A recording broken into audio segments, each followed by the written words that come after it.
Tere! Otsustasin täna ühe laivi, kuna sai hommikul küpsetatud vastlakukleid ja neid ma olen teinud juba sellel aastal, ma ei tea, 5 või 6 nädalat järjest ja need on nagu imelised. Need on suhkruva, gluteenivabad ja madalate süsivesikutega. Sisse on pandud mustika või mustastramoos, kuidas kunagi. Ja selle ma olen teinud steeviaigi ise keetnud või toormoosist. Ja selle ma olen teinud steeviaga. Vahukoore sisse ma panin monk fruiti. Sellepärast, et kui sa enam ei tarbi suhkrut ja kui sa enam ei tarbi gluteeni, siis sinu maitsemeeled lähevad nagu lahti ja erinevaid maitseid tuleb väga palju juurde. Ütleme, need konkreetsed kuklikesed on tehtud ketomandlisaia segust. Ja sellest saab teha ka täiesti tavalist saia. Mul on siin kõrval kohe ka täiesti tavaline sai, mis on tehtud ka täna hommikul ja selline valge sai. Ja need mustad täpitsed on chia seemned. Et ta lihtsalt ei ole madalate süsivesikute mandlijaost, vaid ta on ka veel tervislik. Ja selle paki, sellest, et saada päris leiba või saia, siis sa pead lisama 4 muna ja 200 grammi kohupiima. Mina kasutan kandilist kohupiima. Ja siis panen vormi ja 35 minutit ja ta ongi asjus valmis. Ja sellest samast asjast, kui ma tahan kukleid teha, siis ma tegelikult käte vahel õrnak pallikesi veeretan kokku ja panen ahju. Et tegelikult see on niisugune nagu väike mängimine, et sa saad need pallikesed kätte. Nad on tõesti imehead. Ja minu jaoks ei ole vastlakukkel olnud kunagi see, et ma olen alati söönud selle moosi või vahukoore ära ja siis see saiak on kuhugi nurga peale vedelema jäänud. Siis siin ma reaalselt sööngi seda, see on nii hea. Lõpus ma maitsin ka. Ma tean, et need on head. Aga mis ma veel rääkida tahtsin, ongi see, et ma olen välja siis töötanud täna juba üle 18 erineva kuivainete segu, ketokuivainete segu, mis tähendab, et nad on kõik madalate süsivesikutega, gluteenivabad ja suhkruvabad. Ja mis oligi nagu minu jaoks see teine ajend, mis ma tegelikult täna ka mõtlesin laivi teha, on tegelikult kanepileib. Meil on 6 erinevat leivasegu. Kanepileivasegu, ma tahtsin sellepärast esile tuua, et ta on natuke kangem, aga tegelikkuses ta on väga tervislik. Kanepist mitte ainult ei sööda seda, vaid tegelikult ju tehakse kangast, nööri ja seal on kõik aminoassiidid sees, et selles mõttes ta on nagu väga tervislik asi, mis ta on natukene nagu unustatud ja see võiks rohkem nagu au sees olla. On meil ka pruuni ja kuldse linasemne leivad saiad ja ka kõrvitsa saisepik. Et see, ütleme niimoodi, et kõige valgem on ikkagi see mandlisai, et mandlikohupiima sai. Aga see kõrvitsa on ka nad on kõik väga tervislikud, sest et paki taga on ka kohe näha, palju on seal kõik vitamiine ja mineraale sees ja nendel leibadel on vaja lihtsalt 4 muna ja 300 milli vett ja võib ka pikk sai olla. Ja meil on ka pikasaia segu, et pikasaia segul on samamoodi 250 milli vett ja 4 muna. Ja ütleme niimoodi, et miks ma kõike neid olen ajendanud siin tegema, on ka see, et mul tütar on küll diabeetik, aga mina olen teinud ketotoitumist nüüd juba viimased 2 aastat. Ja madalate süsivesikutega toitumine on elustiil. See ei ole mingisugune 2-nädalane kiirdieet või mitte midagi sellist, kui sa seda mõtled, seda ära hakka üldse tegema. Sellel ei ole pointi. Sellest ei ole mingit kasu. Aga et selleni jõuda madalate süsivesikuteni, see toitumine harjumuste tekitamine võib võtta aastaid. Mina ka alguses loobusin lihtsalt suhkrust ja siis vaatasin, sellest pole mingit kasu, et tegelikult ju nisujahu ja riisijahu on sama palju süsivesikuid ja sellisel juhul ma lihtsalt hakkasin kõiki asju välja vahetama. Ja tänaseks ma olengi jõudnud madalate süsivesikutena kõik asjad on asendatud täna. Ja kui inimene, ütleme, tahab toitumise harjumusi muuta, muudame 2 esimest nädalat ja kõik, ja siis nad söövad seda, ma ei tea, ühte muna ja ühte peekonit ja ühte seda, ja siis 2 nädala pärast nad ei suuda seda enam teha. Neil on kõigil paha olla, nendest toitudest on täiesti nagu, jumala eest ärge näidata, kui mul on toite.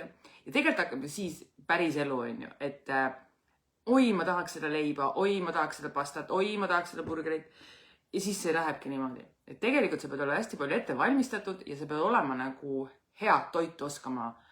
Sa pead olema ette valmistatud ja see, mida sa igatsed, et see on sul olemas. Et sa nagu ette valmistad just neid toite, millest sa tunned puudust. Mitte niimoodi, sest kõik asjad, mida sa keelad endale, lõpuks viivad nagu, sa langed sinna nagu tagasi, et see ei aita tegelikult. Et ma olen väga palju kuulnud, loobume magusat, loobume suhkrust. Loomulikult loobume suhkrust, aga mina ei loobu magusast. Mina söön teinekord 3 korda päevas magusat. Ma söön teinekord magusat rohkem kui soolast ja mulle lihtsalt meeldib nii. Aga ma söön palju vähem. Kindlasti ma söön väga palju vähem. Aga ilma magusata ma kindlasti ei ela. Aga mis me nüüd ütleme nagu selle toitumisega kõik kaasnenud või üldse nüüd suhkrust loobumisel on ikkagi see, et suhkrust loobumisel on see, et sa hakkad tundma maitseid ja ka gluteenist loobumisel su maitsemeeled avarduvad. Nagu, ma teen täna vahet, et siin moosi sees on stevia ja vahukoores on monkfruit. Ma teen selle maitse vahet ja mulle meeldib see. Et selles mõttes ei ole mingid sellised asjad, et tahame päris mingit seda või päris seda. See ongi minu päris toit. See ongi see, mis on täna minu jaoks hea. Et see on tegelikult ainult mõtte küsimus, kuidas sa seda endale presenteerid. Et sa ei jää nagu mitte milleski ilma. Jah, kõigile ei sobi stevia, mõnele sobib eritritol, mõnele vähem magus on vähem doseerida, mõni teine maitseaine juurde. Et seda tegelikult selline maitsemäng, et suurim viga, mis tehakse, doseeritakse lihtsalt üle. Ja need inimesed, ma tean inimesi, kes on näiteks loobunud suhkrust, neil on palju lihtsam steeviat kohe võtta, sest neil ongi nagu natuke magusa puudus ja nad ongi õnnelikud selle üle. Aga need inimesed, kes on näiteks suhkru või gluteenisõltuvusest, neil on väga keeruline see asi, kuna nemad nagu tunnevadki ainult selle suhkru ja seda nagu sõltuvuse maitset. Ja sellest nüüd stevia peale üle minna natuke keerulisem, et tegelikult peaks olema nagu detox seal vahepeal, et sa puhastadki oma maitsemeeled. Ja leivaga on täpselt samamoodi. Leib on, ütleme niimoodi, et leival mina söön väga tihti ainult 1 viilu. Ma viilutan leivad, panen sügavkülma, panen rösterisse, iga kord võtan 1 leivast jätkub mul terveks kuuks. Kuigi mul on seal 4 tükki erinevad, iga päev võtan erinev viilu. Ja oma poeleivad on nagu kerged ja õhuksed, sa sööd ka neid rohkem. Siis nendel leibadel ei ole nii palju õhku sees, et nad on raskemad. Ja nad on kiudainet või rikkad ja nad täidavad su kõhtu nagu, väga näljasena ma söön 2 viilu. Aga üldiselt ma saan juba 1 viilust kõhu täis või supi kõrval läheb ka ainult 1 viil.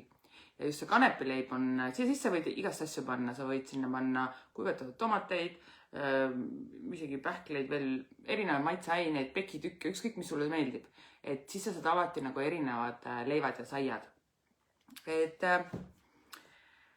see ongi minu tänane hommikune väike jutt ja kus sa need kõike saad?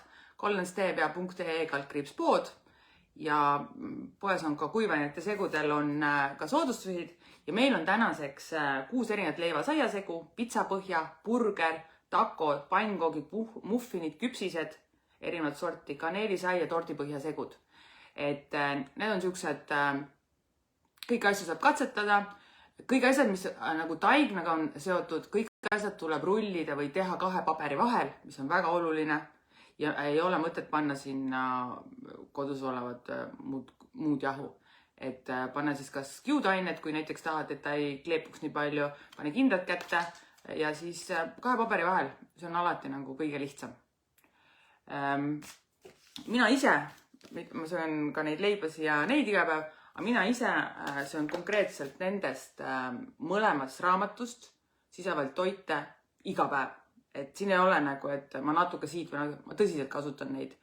ja nii on lihtne, tervislik, madalate süsivesikutega. Mina olen olnud nüüd ketoonikütusel liikunud umbes, täna konkreetselt juba detsembri algusest ja siis seal ka augustist mingi ajani, sellepärast et ma siis oktoobris tegin õunamahla ja siis ma läksin korra ketoosist välja, aga üldiselt kogu oma toitumisega, kogu oma maguseisudega ma olengi nagu jõudnud selleni, ma sööngi madalate süsivesikutega.